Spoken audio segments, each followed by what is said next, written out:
नहीं है, जेकेसीए का क्यों नहीं बताएं, उसका व्हाइट पेपर लाए ना। मैं तो बार बार कहता हूं कि मैं उम्मीद कर रहा हूं, मैं आशा कर रहा हूं, मैं इंतजार कर रहा हूं कब ऑनरेबल कोर्ट डिसीजन दे और फारूक अब्दुल्ला को हम जेल के पीछे देखें। मैं बड़ी मजबूती के साथ कहता हूं, आज़ाद साहब कहीं दिखेंगे नहीं। जो चुनावी जो बैटल मैदान होगा ना, बैटल फील्ड हमारा डोडा का होगा, जहाँ से आज़ाद साहब दिल्ली पहुँचे थे, वापस मुझे लगता है कि आज़ाद साहब वहीं पहुँच जाएंगे इस वाले चुनाव में, वहाँ पे नहीं दिखेंगे।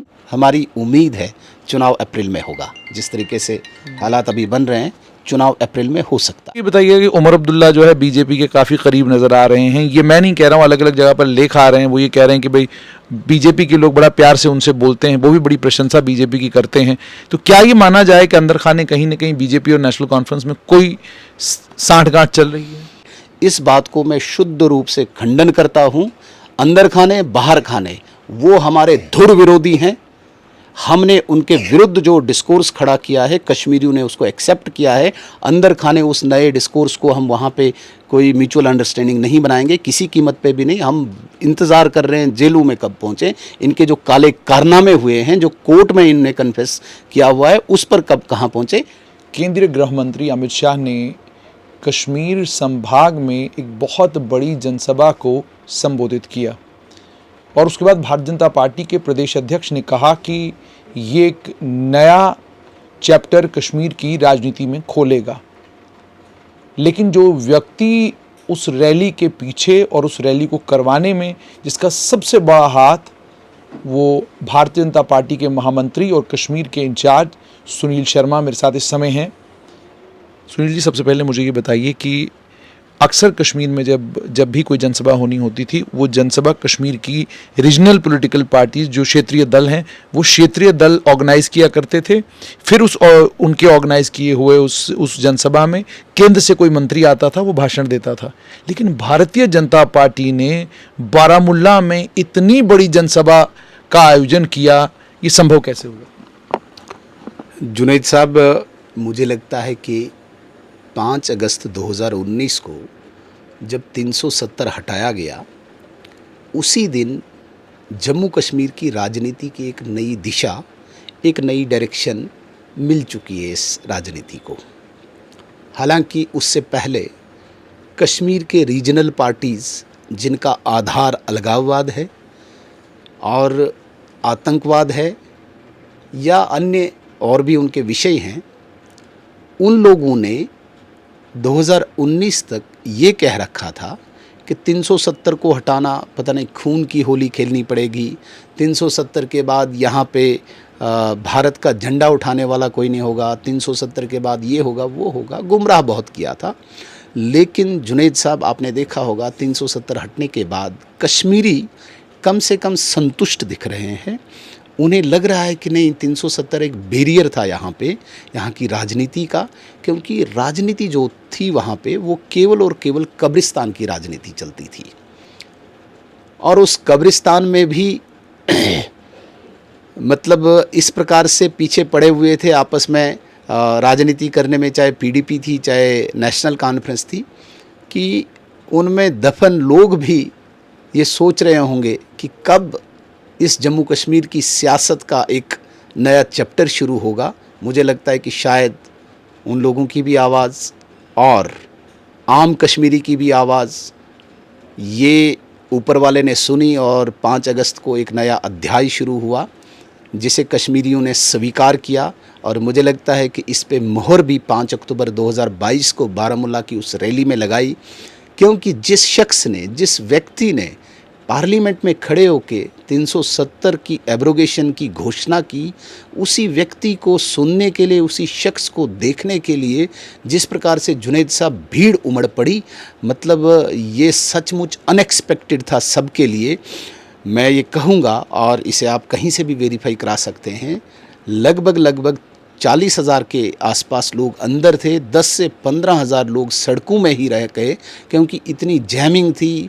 जो फ्रिस्किंग पॉइंट्स थे वो भी इतने कम थे कि मतलब भीड़ को अंदर करना बहुत मुश्किल हो गया। और सिर्फ इतना नहीं, भीड़ लाना ही नहीं, उनके अंदर जो एंथुजियाज़म था वो इस बात की गवाही दे रहा था कि हम इस बात को स्वीकार करते हैं, इस नए चैप्टर को, इस नए अध्याय को स्वीकार करते हैं, जिस अध्याय में आदरणीय नरेंद्र मोदी जी जिसके वाहक हैं, आदरणीय अमित शाह जी जिसको एग्जीक्यूट करने वाले हैं, उसको एक्सेप्ट किया कश्मीरियों ने। मुझे इस बात की बहुत खुशी है।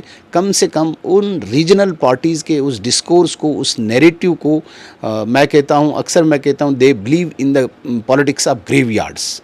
ये जो दोनों परिवार हैं, उस डिस्कोर्स को ख़त्म करके एक नया अध्याय, एक बदलता कश्मीर, एक नए ख्वाब, एक नए स्वप्न को लेके वहाँ का नौजवान निकला है। मुझे ये बताइएगा सुनील जी, क्या आपने ये एक्सपेक्ट किया था कि 5 अगस्त 2019 के बाद जब क्षेत्रीय दल इतनी बड़ी रैली कराने में असफल रहे हैं, कोई भी क्षेत्रीय दल इतनी बड़ी संख्या में लोगों को नहीं ला पाया है, क्या आपने एक्सपेक्ट किया था कि भारतीय जनता पार्टी के नाम पर लोग आएंगे? और ये इल्ज़ाम भी लगाया जा रहा है कि जी इसमें सरकार ने बहुत सारे लोगों को मोबिलाइज़ किया, कहा गया स्कूलों से कहा गया मास्टर आओ, कुक आओ, वो सब लोगों को भी वहाँ पे जमा किया गया। इसमें कितना सत्य है और आपकी एक्सपेक्टेशन जो थी उससे क्या ये ज़्यादा था या कम था? 5 अगस्त 2019 को भी मैं लगभग 6-7 तारीख को कश्मीर में था। मैं तब भी ये सुगबुगाहट देख रहा था। रीजनल पार्टीज़, मैं कहता हूँ 2 फैमिलीज़ के अलावा जो आम समाज है कश्मीर का, जिसे 99.5% मैं कहता हूँ, वो इस बात से खुश था कि कम से कम इन 2 परिवारों की मोनोपोली को अभी ख़त्म किया जाएगा। हम उसी वक्त समझ चुके थे कि कश्मीर की जनता नरेंद्र मोदी जी की पॉलिसीज़ को और आदरणीय अमित शाह जी की पॉलिसीज़ को एक्सेप्ट करके वो नए इस कश्मीर में नए ख्वाब, नए स्वप्न लेके मतलब इस कश्मीर में जीना चाहते हैं। हमें वो सुगबुगाहट पहले लगी थी। हाँ, जहाँ तक बात आती है कि भाई विरोधी दल ये कह रहे हैं कि वहाँ पे सरकार ने मोबिलाइजेशन की, मुझे बताइए जुनैद साहब, आप अभी भी वेरीफाई कर सकते हैं, मास्टर या कोई अन्य व्यक्ति जिसको सरकार ने लाया हो, आप ज़रा खड़े करके बताइए। ये केवल और केवल सेल्फ मोटिवेटेड जनता थी और भारतीय जनता पार्टी का जो स्ट्रक्चर अभी विस्तार कर रहा है वहाँ पे, ये उनकी देन थी। उन्होंने लोगों को मोबिलाइज़ किया और सेल्फ मोटिवेशन से लोग बहुत ज़्यादा आए। एक बात। दूसरी बात मैं ज़रूर आपके समक्ष रखना चाहूँगा, जिस तरीके से लोगों के अंदर एंथुजियाज़म था, वो every section of the society, चाहे वो मास्टर हों, चाहे वो एम्प्लॉई हों, चाहे कंट्रैक्टर हों, वो भी तो इसी कश्मीर के एक पार्ट हैं। उनका भी तो होम मिनिस्टर आया है। अगर सेल्फ मोटिवेशन से कोई आया हो तो उसे मुझे लगता है कि कोई एलिगेशन या कोई इल्ज़ाम नहीं लगाना चाहिए। अदरवाइज़ वैसे सरकार का इसमें कोई हाथ नहीं था। ये प्योरली सेल्फ मोटिवेशन से आदरणीय नरेंद्र मोदी जी, बीजेपी की ऑर्गेनाइज की हुई, आदरणीय नरेंद्र मोदी जी के प्रति इतना समर्पण, इतनी श्रद्धा, इतनी आस्था कश्मीर के लोगों की, और भारतीय जनता पार्टी का जो स्ट्रक्चर पिछले कई सालों में वहाँ पे एक्सपेंड हुआ है, जिसकी एक्सपेंशन हुई है, उस स्ट्रक्चर ने मोबिलाइज़ किया था इस जनता को। ये शुद्ध रूप से एक मतलब एक जैसे आदरणीय नरेंद्र मोदी जी और आदरणीय अमित शाह जी के प्रति एक समर्पण भाव वहाँ पे व्यक्त हुआ। ये किसी सरकार ने या सरकारी एम्प्लॉइज़ ने इसको मोबिलाइज़ नहीं किया। बाकी जगह भी सरकारें हैं, करें ना मोबिलाइज़, ऐसा होता है क्या?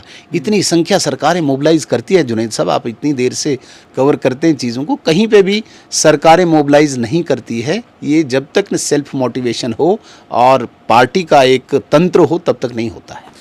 कल प्रधानमंत्री नरेंद्र मोदी ने कुछ संकेत दिए हैं।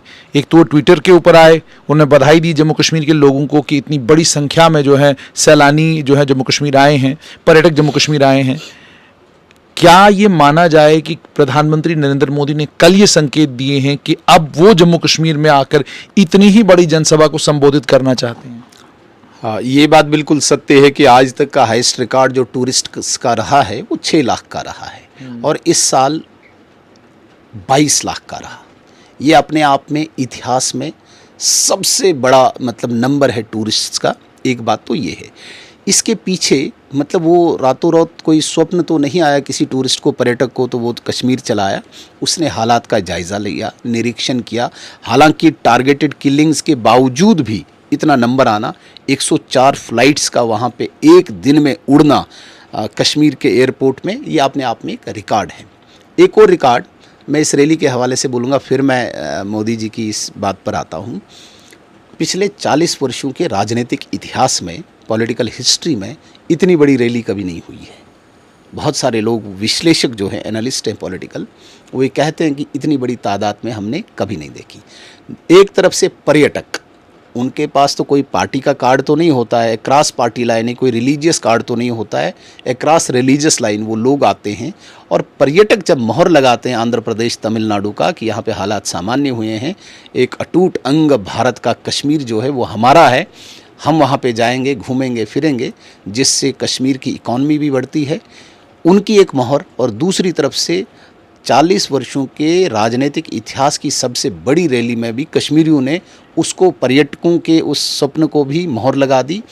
तीसरी जो बात आपने कही कि आदरणीय नरेंद्र मोदी जी ने कुछ संकेत दिए, हमारी अपेक्षा है, हम चाहते हैं कि प्रधानमंत्री जी ने जितने भी नए आयाम स्थापित किए हैं देश में और विशेषकर जम्मू कश्मीर के लिए, उनमें एक नया आयाम और जुड़े, एक नया माइलस्टोन और जुड़े कि जम्मू कश्मीर के 40 वर्षों का रिकॉर्ड ने, मैं कहता हूं कि स्वतंत्रता के बाद जितने भी बड़े बड़े लीडर आए हों देश के, कम से कम जिस दिन नरेंद्र मोदी जी आए, कश्मीर की जनता इस मतलब समर्थन से, इस समर्पण से वहाँ पे जुड़े कि सारे रिकॉर्ड टूट जाए। हमें पूरी उम्मीद है, हमें पूरी आशा है, हम अपेक्षा भी रखते हैं कि बहुत जल्दी हमारे आदरणीय प्रधानमंत्री जी आएँ और इस बदलते कश्मीर को, नई दिशा की जो राजनीति चल पड़ी है जम्मू कश्मीर में, इसको कहीं न कहीं इस दिशा को मजबूत करें और यहाँ के लोगों के समर्पण भाव को देखते हुए इस नई सियासत को कहीं स्थापित करें, एस्टैब्लिश करें, ये हमें उम्मीद है, अपेक्षा। जैसे आपने प्रधानमंत्री को लेकर कहा, कुछ टिप्पणियां की केंद्रीय गृह मंत्री ने दो परिवारों के ऊपर, उसमें डॉक्टर फारूक अब्दुल्ला ने कल एक लंबा चौड़ा जवाब दिया है। उन्होंने ये तक बता दिया कि उन्होंने कितने रहबर तालीम लगाए, ये तक बता दिया कि Sher Kashmir employment welfare programme for youth में उन्होंने क्या कुछ किया। एक लंबा चौड़ा खाका उन्होंने बताया है, कहा है कि आपने हम पर इल्ज़ाम लगाया है, ये देखिए हमने जितने साल हमारी सरकार रही है, सत्ता में हम लोग रहे, हमने क्या कुछ किया है। तो इसको कैसे देखते हैं? बेसिकली इसका जवाब तो मुझे लगता है कि एक डेली एक्सेलसियर के एक इंटरव्यू पे आदरणीय गृह मंत्री जी ने खुद दिया हुआ है और वो तो अपने आप में एक जवाब है उन लोगों को। लेकिन फिर भी फारूक अब्दुल्ला साहब ने जो वाइट पेपर जारी किया है, जुनैद साहब, आप दिल पे हाथ रख के कहिए, जितने भी रहबर तालीम के ये टीचर्स लगे, क्या उनके ब्लॉक प्रेसिडेंट्स या block vice president, general secretaries के बच्चे नहीं थे? इसीलिए स्कूल खोले गए। आज स्कूल कहाँ? आज स्कूल बंद है। क्यों? क्योंकि उन्होंने अपने चमचों के बेटों को वहाँ पे एम्प्लॉयमेंट देना था, इसलिए वो स्कूल खोले गए थे। जितने भी इंजीनियरिंग के लिए बैकडोर वो सिलेक्शंस होती थी, जितने भी नर्सिंग कॉलेजेस में बैकडोर सिलेक्शंस होती थी, इन्होंने तो अपने तंत्र को, अपने निज़ाम को, जैसे नेशनल कॉन्फ्रेंस का एक सेटअप था, उसके लिए उन्होंने खड़ा किया था। वो तो छोड़िए, आप उनसे पूछिए कि कितने सिविलियंस मरे फारूक अब्दुल्ला की सरकार में, उमर अब्दुल्ला की सरकार में। एक आंकड़ा तो स्पष्ट है ना, 116 2009 में, 2010 में, उसका जवाब कौन देगा? वो भी तो वाइट पेपर में आना चाहिए। कितने पीएसए लगे? जो नेशनल कॉन्फ्रेंस के विरुद्ध बोलता था, उनके कितने पीएसए लगे, वो भी आंकड़ा आना चाहिए था। इन्होंने सिर्फ कब्रिस्तान, ग्रेवयार्ड्स की पॉलिटिक्स की और उन्हीं पे चलते रहे। अब जब नई दिशा में यहाँ की राजनीति आ चुकी है, अब ये घबरा गए हैं और घबराए इसलिए भी हैं क्योंकि इनके पास है नहीं कुछ। इनके पास सिर्फ मैं कहता हूं कि करप्शन के अलावा कुछ नहीं है। जेकेसीए का क्यों नहीं बताएं? उसका वाइट पेपर लाए ना, जिसमें इनने खुद कन्फेस किया है कोर्ट में कि भाई विड्रॉल ऑफ मनी किया है, कन्फेस किया है। मैं तो बार बार कहता हूं कि मैं उम्मीद कर रहा हूं, मैं आशा कर रहा हूं, मैं इंतजार कर रहा हूं कब ऑनरेबल कोर्ट डिसीजन दे और फारूक अब्दुल्ला को हम जेल के पीछे देखें। क्यों? क्योंकि ये मेरी तमन्ना नहीं है, जम्मू कश्मीर के लोगों की तमन्ना है कि जिन्होंने खून चूसा है, जिन्होंने यहाँ पे सिविलियन किलिंग्स कराई है, कब्रिस्तान भर दिए हैं, ऐसे व्यक्ति को, ऐसे खानदानों को कब हम जेलों के पीछे देखें। लेकिन नेशनल कॉन्फ्रेंस के लोग अक्सर ही कहते हैं जी कि हमारे बहुत सारे कार्यकर्ता, बहुत सारे लीडर जो हैं, उन्हें आतंकियों ने निशाना बनाया, उन लोगों ने देश के लिए यहाँ पर कुर्बानी दी है। इस चीज़ को जो दरकिनार करती है केंद्र सरकार। बनाया होगा, आम कार्यकर्ता को बनाया होगा, लेकिन इन दो खानदानों ने तो ऐश किए ना। आम कार्यकर्ता को तो बनाया होगा, उसमें तो मैं डिनाई नहीं करता हूँ, लेकिन ये जो दो परिवार हैं, इनकी जो 2-3 पीढ़ियाँ हैं, ये तो ऐश कर रहे हैं ना। मैं तो वही कह रहा हूँ कि खून की होली खेल के ये राजनीति कर रहे हैं, इसे तो मैं एक्सेप्ट कर रहा हूँ। कार्यकर्ता, और खुद बताइए ना, खुद तो जब ये आतंकवाद यहाँ शुरू हुआ तो लंदन की फ़्लाइट पहले ही शुरू कर दी थी इसने। जब थोड़ा बहुत यहाँ पे सबसाइड हुआ मसला, फिर जाके ये आए हुए हैं वहाँ लंदन से। जब लोग टर्माइल में थे, जब लोग परेशानी में थे, अगर ये इतने इनको दर्द थी, इनको परेशानी थी, तो ये यहाँ रहते ना जम्मू कश्मीर में। लंदन क्यों भागे? तो कहीं न कहीं इनके कथनी और करनी में दोहरे मापदंड हैं, इसको आपको समझना होगा। लेकिन मुझे ये बताइए कि उमर अब्दुल्ला जो है बीजेपी के काफ़ी करीब नज़र आ रहे हैं। ये मैं नहीं कह रहा हूँ, अलग अलग जगह पर लेख आ रहे हैं, वो ये कह रहे हैं कि भाई बीजेपी के लोग बड़ा प्यार से उनसे बोलते हैं, वो भी बड़ी प्रशंसा बीजेपी की करते हैं। तो क्या ये माना जाए कि अंदर खाने कहीं ना कहीं बीजेपी और नेशनल कॉन्फ्रेंस में कोई सांठगांठ चल रही है? मैं बिल्कुल इस बात को खंडन करता हूँ। इस वक्त नेशनल कॉन्फ्रेंस अपने काडर को इसलिए टिकाए रखी है कि वो कहते हैं कि हम बीजेपी के साथ बात कर रहे हैं। जितना काडर रुका हुआ है वो कह रहे हैं कि भाई मरकज़ हमें हाथ रख रहा है, हम बोल रहे हैं कि हमें सरकार में आना है। इस प्रकार से इस बात को मैं शुद्ध रूप से खंडन करता हूँ। अंदर खाने बाहर खाने वो हमारे धुर विरोधी हैं। हमने उनके विरुद्ध जो डिस्कोर्स खड़ा किया है, कश्मीरियों ने उसको एक्सेप्ट किया है। अंदर खाने उस नए डिस्कोर्स को हम वहाँ पे कोई म्यूचुअल अंडरस्टैंडिंग नहीं बनाएंगे, किसी कीमत पे भी नहीं। हम इंतज़ार कर रहे हैं जेलों में कब पहुँचे, इनके जो काले कारनामे हुए हैं, जो कोर्ट में इनने कन्फेस किया हुआ है, उस पर कब कहाँ पहुँचे। भारतीय जनता पार्टी केवल भारतीय जनता पार्टी का वो डिस्कोर्स चलाती है, किसी कीमत पे भी कोई वो दोस्ती वोस्ती नहीं हमारी। यहाँ तो लोग ये भी कह रहे हैं गुलाम नबी आज़ाद आपकी डी टीम है, और केंद्रीय गृह मंत्री ने डेल एक्सलसियर के साथ जो इंटरव्यू दिया, एक लंबा चौड़ा बड़ा खूबसूरत इंटरव्यू, उस इंटरव्यू में भी उन्होंने कहा कि हम इस बात से खुश हैं कि अब ये 3 परिवारों का हिस्सा गुलाम नबी आज़ाद नहीं है। तो उनका इशारा मुफ्ती, गांधी और अब्दुल्ला परिवार की ओर था। तो गुलाम नबी आज़ाद को लेकर, आप तो किश्तवाड़ से आते हैं, इलाका भी सेम है। जुनेद साहब, गृह मंत्री जी ने जो स्पष्टीकरण उस पर दिया है, उसमें कहीं न कहीं लोकतंत्र की मजबूती की एक खुशबू आ रही है। क्योंकि कांग्रेस ने यहाँ पे 2 परिवारों का गुलाम बना के रखा था जम्मू कश्मीर को, और इन 2 परिवारों ने अपनी जागीर, अपनी प्रॉपर्टी मान के रखा था जम्मू कश्मीर को। ये जब पहली एनडीए आई अटल बिहारी वाजपेयी जी के नेतृत्व में, उस वक्त थोड़ा सा डेमोक्रेसी ने एक्सपेंशन किया और कुछ पार्टियां नहीं उभरी। अभी और यहाँ पे जिस प्रकार से लोगों के अंदर, पॉलिटिशियंस के अंदर लग रहा है कि नहीं डेमोक्रेसी और ग्लोरीफाई हो रही है, तो आज़ाद साहब आगे टपक पड़े। अब उनके पीछे उनकी कहानी क्या है मैं उसमें नहीं जाना चाहता हूँ, लेकिन हम स्वागत करते हैं, कोई भी हो, किसी भी पार्टी का हो, वो यदि डेमोक्रेटिक सेटअप में भारत के संविधान के अंतर्गत शुद्ध रूप से यहाँ पे राजनीति करने आता है, हम उसका स्वागत करते हैं। जहाँ तक बात आती है गुलाम नबी आज़ाद साहब की, मुझे नहीं लगता है कि गुलाम नबी आज़ाद साहब का इतना कोई बहुत बड़ा कदावर नेता हैं, लेकिन कोई वर्चस्व, कोई ज़मीनी या कोई लोगों के बीच में इतना ज़्यादा कुछ हमें दिखने को मिलता है। आगे देखिए, सबकी अपनी अपनी मेहनत है। आपके ही इलाके में, क्योंकि ये आपका इलाका है जिस इलाके में सारी जंग होनी है, और गुलाम नबी आज़ाद और सुनील शर्मा, ये कहा जाता है कि अब 2 महारथी हैं उस इलाके के। तो इल्ज़ाम जो उनके ऊपर लग रहा है कि वो भारतीय जनता पार्टी के कहने के ऊपर जम्मू कश्मीर आए हैं, इसीलिए मैंने आपसे सवाल पूछा। भारतीय जनता पार्टी जुनेद साहब क्यों किसी आज़ाद साहब को लाए या क्यों किसी दूसरे साहब को लाए? आज आप एक बात स्ट्रेट लाइन पे नोट करके रखिएगा, रिकॉर्ड करके रखिएगा और मुझे कोट करिएगा।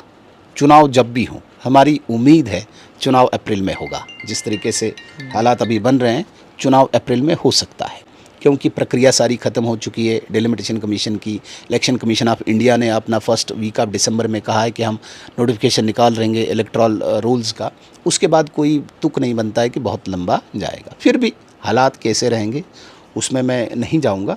आप ये रिकॉर्ड करके रखिएगा जुनेद साहब, टीएसएल को बहुत दुनिया देखती है और एक विश्वसनीय पोर्टल है।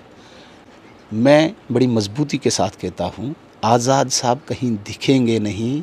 जो चुनावी जो बैटल मैदान होगा ना, बैटल फील्ड हमारा डोडा का होगा, जहाँ से आज़ाद साहब दिल्ली पहुँचे थे, वापस मुझे लगता है कि आज़ाद साहब वहीं पहुँच जाएंगे इस वाले चुनाव में। वहाँ पे नहीं दिखेंगे। भारतीय जनता पार्टी अकेले अपने दम पे सबसे बड़ी पार्टी उभर के आ जाएगी। और अर्स्टवाइल डोडा में भी, जहाँ पे इन्होंने कभी अछूत बना के रखा था, मुझे नहीं लगता कि कोई ऐसी सीट इस वक्त, चाहे आप किश्तवाड़ की 3 सीट्स लीजिए, चाहे डोडा की 3 लीजिए, चाहे रामबन की 2 लीजिए, कहाँ पे अछूत है भारतीय जनता पार्टी। और हमें पूरा विश्वास है लोगों पर, हमें पूरा विश्वास है मोदी जी की पॉलिसीज़ पे। लोग एक्सेप्ट करेंगे। आने वाली सरकार भारतीय जनता पार्टी ने बनानी है, लोग सरकार में सम्मिलित होंगे। आज़ाद साहब ना हमारी बी टीम है, ना ही आज़ाद साहब कहीं वहाँ पे इतना कोई ज़्यादा मजबूत हैं। मुझे लगता है कि भारतीय जनता पार्टी अकेले दम पे सारी सीटों में उभर के आएगी। अब अंत में आपसे जानना चाहूँगा, पहाड़ी कबीला के लोगों के लिए गृह मंत्री ने जो इतनी बड़ी अनाउंसमेंट की है कि एसटी स्टेटस मिलेगा, उसमें आपने एक सरप्राइज डाल दिया जब आपकी एक तस्वीर आई जिसमें आप केंद्रीय गृह मंत्री के साथ थे और आपने कहा कि पाडर के लोगों को भी एसटी स्टेटस मिलना चाहिए। तो लोगों के बीच में ये बात चली गई है कि एसटी स्टेटस मिलना क्या चाहिए, पाडर वालों को मिल गया। तो अब ये बाकी डोडा और बाकी इलाकों के, आपके इलाकों के लोग आपसे ये पूछते हैं कि ये केवल मात्र पाडर के लिए क्योंकि वहां से आपने चुनाव लड़ना है, या बाकी इलाके की भी फिक्र आपको है, और ये कब तक फैसला होगा? आपके सवाल बहुत ही कॉम्प्लिकेटेड होते हैं जुनैद साहब। वैसे ये जो पहाड़ी कबीला है, पहाड़ी ट्राइब है सर, ये कोई लिंग्विस्टिक नहीं है, पहाड़ी स्पीकिंग वालों को नहीं है। ये एक ट्राइब है जिन्हें हम मतलब बॉर्डर के आसपास वाले लोग, फ्रंट लाइन सोल्जर भी हम इन्हें मानते हैं, और पिछले 70 साल से इनके साथ इनजस्टिस हुआ था। अब जस्टिस जेडी शर्मा की कमीशन ने जो रिपोर्ट सबमिट की है, जिसे गृह मंत्री जी ने संकेत दिए कि हम इसे एक्सेप्ट करेंगे और पहाड़ी लोगों के साथ जस्टिस होगा, इंसाफ होगा। जहाँ तक बात आती है स्पेसिफिक एक एरिया पाडर की, जुनैद साहब आपकी नॉलेज में लाना चाहूँगा मैं। हालांकि मैं आदरणीय गृह मंत्री जी से मिलने गया था और भी विषय थे, बट पाडर का इशू इसलिए बीच में आया क्योंकि इस वक्त पहाड़ी का बहुत ज़्यादा इस वक्त चल रहा है शोर। तो पाडर जो है सर, ये पाडर एक ऐसे क्षेत्र में आता है जिसके बिल्कुल बगल में एक तरफ चंबा का पांगी एरिया है, दूसरे बगल में झांसकार है, बीच में पाडर है। ये पहले एक ही एरिया हुआ करता था, एक ही राजा हुआ करता था, पांगी, पाडर और झांसकार। एक पैरागान माना जाता था इसको, एक ही राजा हुआ करता था। अब देखिए इनके साथ इनजस्टिस, पांगी भी एसटी, झांसकार भी एसटी। तो पाडर ने क्या गुनाह किया? तो जहाँ तक बात आती है किश्तवाड़ का बाकी एरिया, मड़वा, वाड़वन, दच्छन, नागसिनी, यहाँ सुरूर, डोडा, ये भलेस, गुंदो, सारा कास्तीगढ़, मरमत, इधर रामबन, उधर बनिहाल तक, ये पहाड़ है, इसमें कोई शक नहीं है। लेकिन अभी तक इस पर मतलब डेजिग्नेट नहीं किया गया था एरिया, क्योंकि आज तक जो भी बोर्ड बना वो इन्हीं लोगों के लिए था, या पहाड़ी ट्राइब अभी तक जिसको कहा गया था। तो पाडर के साथ सचमुच इनजस्टिस था। वो एसटी थे पहले, और एसटी का सारा जो वो एरिया है वो बाकी एसटी हो चुका, पाडर रह गया था। इसलिए ये एक जेन्युइन डिमांड थी, ये उनने खुद उठाई थी। मैंने उस डिस्कशन में ये भी एक पॉइंट रखा, इसलिए पाडर थोड़ा सा लाइमलाइट में आया। मैं पूरी हमदर्दी रखता हूँ अर्स्टवाइल डोडा के प्रति, जिन लोगों ने इतनी मतलब टफ टेरेन में रह के भी अपना जीवन व्यतीत कर रहे हैं, और ख़ासकर मिलिटेंसी में जिस प्रकार से वहाँ पे लड़ाई लड़ी गई है दोनों कम्युनिटीज़ ने, वहाँ पे भारत की मतलब एक संप्रभुता को वहाँ पे जिस तरीके से लड़ा है उन्होंने, वो इसके मतलब योग्य हैं। लेकिन समय आने पे उनके साथ भी उचित कहीं न कहीं मुझे लगता है कार्रवाई होगी, चाहे पहाड़ी के हिसाब से अभी तो बैकवर्ड। आपको सरप्राइज नहीं लगता है कि जिस राजनीतिक दल के बारे में सैयद मुश्ताक बुखारी ने अपने एक इंटरव्यू में कहा कि इनको वोट देना या इनके बारे में वोट देने के बारे में सोचना भी हमारे लिए एक वक्त में क्या कहते हैं सही नहीं हुआ करता था, वही राजनीतिक दल एसटी का मुद्दा हो उसको हल कर रहा है, ओबीसी का इशू है वो भी सुनने में आ रहा है कि उसका भी निवारण होने जा रहा है। इसको लोगों के बीच में आप जब जाते हैं तो इसका रिस्पांस कैसा देख रहे हैं? बहुत अच्छा दिख रहा है। देखिए पहाड़ी तो बहुत बड़ा एक सेक्ट है, उन लोगों के अंदर बहुत ज़्यादा इंथुजियाज़म है। ओबीसीज़ पूरे देश में 54 ऐसी कास्ट्स हैं जिनको रिजर्वेशन मिल रही है, लेकिन जम्मू कश्मीर में नहीं मिल रही थी। उन यहाँ पे मिलेगी ओबीसी। 54 में 27 ऐसी कास्ट्स हैं जो जीडी शर्मा की रिपोर्ट में यहाँ से डेजिग्नेट होके गई हैं। मुझे लगता है कि पहाड़ियों के साथ साथ उनको भी इंसाफ मिलेगा। ओबीसी का रिजर्वेशन उनको मिलेगा 27 जातियों को। ये कब तक होगा? डेफिनेटली वो तो कमीशन ने रिकमेंड किया गया है, और आने वाले दिनों में हम कहते हैं कि पहाड़ी का जितना लीगल प्रोसेस है, जितनी प्रक्रिया है, उससे कम प्रक्रिया इसकी है। ये तो इससे पहले होना चाहिए।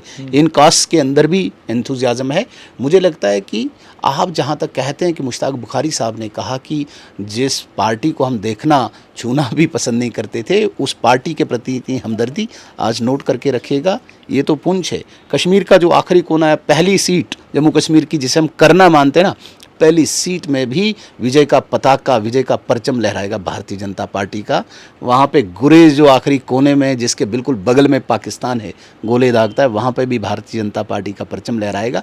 ऐसी कई सीट्स मैं गिन रहा हूँ जहाँ पे हम लोगों में देख रहे हैं वो जोश, वो जुनून भारतीय जनता पार्टी के। अंत में मुझे ये बताइएगा कि डेली वेजर एक लंबे समय से हड़ताल पर बैठे हुए हैं। संकेत अब पहले ये आए थे कि लेफ्टिनेंट गवर्नर मनोज सिन्हा ने कहा कि भाई हमारे पास पैसा नहीं, हम कुछ कर नहीं सकते, लेकिन अब संकेत ये आ रहे हैं कि केंद्र सरकार गंभीरता के साथ इस पर सोच विचार कर रही है और तय ये हुआ है कि चुनाव से पहले पहले डेली वेजरों का भी मसला हल किया जाए। आपके लेवल पर भी बातचीत हुई होगी, क्या अपडेट है उसको? देखिए, जो डेली वेजर्स की बात है, इसमें हम सिर्फ डेली वेजर के इसको सेक्शन को नहीं मानते हैं, इसमें हम रेवरे खेल, रेवरे ज़राअत, रेवरे जंगलात, NYCs एंड होम गार्ड्स को भी जोड़ते हैं। ये पिछली सरकारों की कुनीतियों के कारण इन लोगों के साथ जो खिलवाड़ हुआ, अभी इनकी अपेक्षाएं, आकांक्षाएं और उम्मीदें जो भारतीय जनता पार्टी के साथ जुड़ी है, भारतीय जनता पार्टी की स्टेट यूनिट लगातार इस पे काम कर रही है। चूँकि ये एक स्टेट सब्जेक्ट है, इसमें केंद्र का कोई रोल नहीं बनता है। स्टेट अपना बजट देखता है, स्टेट अपनी वैकेंसीज देखता है, अपनी सारी चीज़ों को, तंत्र को, सिस्टम को देख के ये करता है। अब चूँकि यूटी है, भारतीय जनता पार्टी जो स्टेट इकाई है, इनकी दौड़ या तो LG प्रशासन के पास है या केंद्र के पास है। हम दोनों जगह इसको मजबूती से उठा रहे हैं, क्योंकि ये हमारे लोग हैं, इन लोगों को हमसे उम्मीदें हैं, अपेक्षाएँ हैं। हमें उम्मीद है कि ये जो लोगों का, जो डेली वेजर्स का या बाकी लोगों का है इशू, कहीं न कहीं इसको हल किया जाएगा। लेकिन मैं कोई गारंटी इस वक्त नहीं दे रहा हूं, क्योंकि मैं सरकार के बीच में नहीं हूं, कोई आधिकारिक, कोई ऑथराइज्ड, कोई स्पोक्समैन भी नहीं हूं। इसलिए मैं यदि मुझे जितना पता भी होगा, मैं उसे मोहर नहीं लगा सकता हूं। तो ये सरकार ही बोल सकती है कि भाई चुनाव से पहले होगा या चुनाव के बाद होगा।